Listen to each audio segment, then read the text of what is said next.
Thanks for joining us and welcome to PO Sports Talk. I'm Ed Gottwalls along with co-host Joel Rainier, who looks apparently is in spring training already. I don't know here. Spring training mode. Yeah.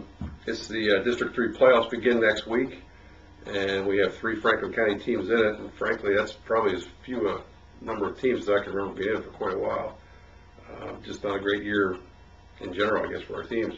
Like the economy, we're on a downswing this year, so everyone hopes it goes back up, but we'll deal with what we have right now. Yeah. The good thing is that there are some home games for the first round this year, and 2 of our 3 teams have home games. So let's run through the games. We have Tuesday, a AAA boys game, Greencastle Antrim at Susquehanna Township, and also that night Quad A girls game, Harrisburg at Shippensburg.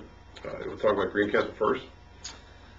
Interesting to see how they bounce back from losing to Harrisburg by over 30 points in the Mid-Penn playoffs. I know Coach Martin has some close connections to Susquehanna Township, having coached there as an assistant, and He graduated from there too.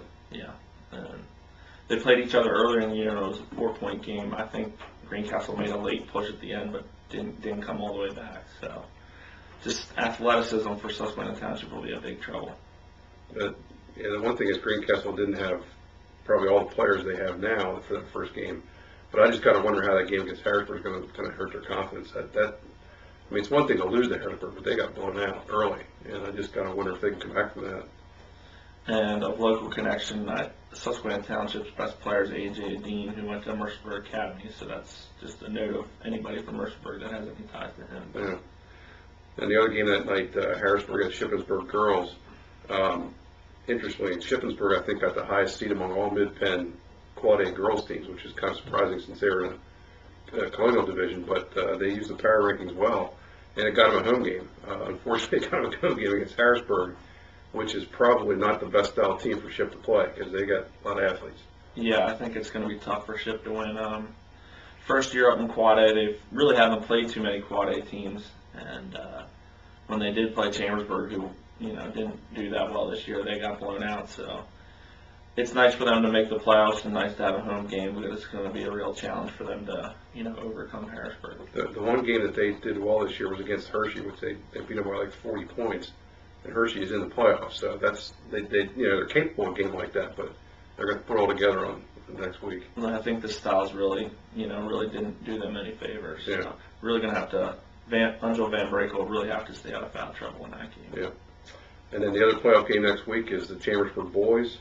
That game is Wednesday against Cocalico, and it's at Chambersburg, which Chambersburg home game for districts is pretty rare. I can't remember the last time it happened, so hope people come out in good numbers for that.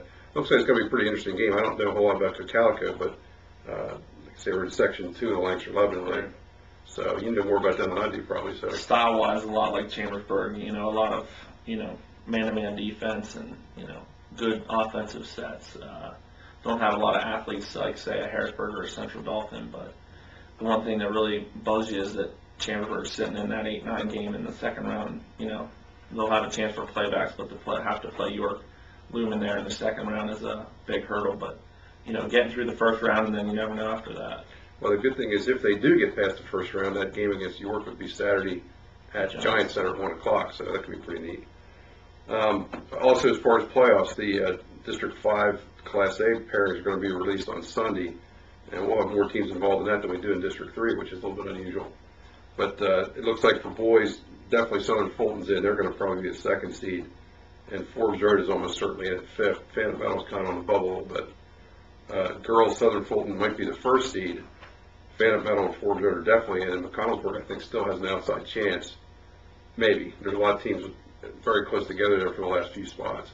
They've all been helped by some of the better teams in Class Single A moving up to Double A this year. So you look for Southern Fulton boys and girls to really make a deep playoff run and get to states this year. And after that, it's just a matter of who you play. who's on their game that night. Okay, thanks again for joining us. Enjoy the games, and we'll see you next week.